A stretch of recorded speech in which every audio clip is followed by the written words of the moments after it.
keçdi bu yolda sevgiyle her an. Her seher kapımda min gülüş, min can. Elinde karandaş, lövhədə söz. Uşaqlar gözündə mənə dünyadır öz. Gəlin birgə öyrənək, gəlin birgə gülək. Hər uşaq bir ulduz, mən onlara bələk. Əllərimdə istilik, ürəyimdə nəğmə.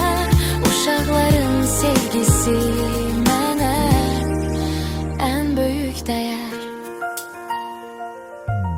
8 ildir ekranda birgəyik sizlər. Hər dərsdə bir sevinç, hər sözdə bir iz var.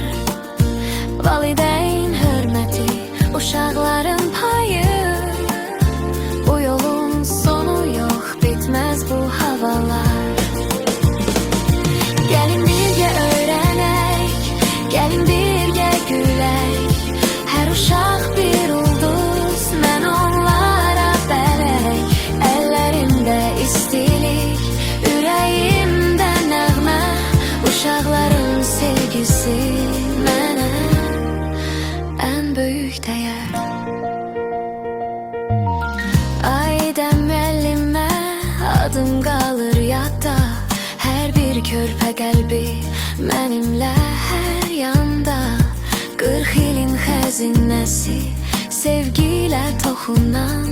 Ömrümün mənası uşaqlara qurban.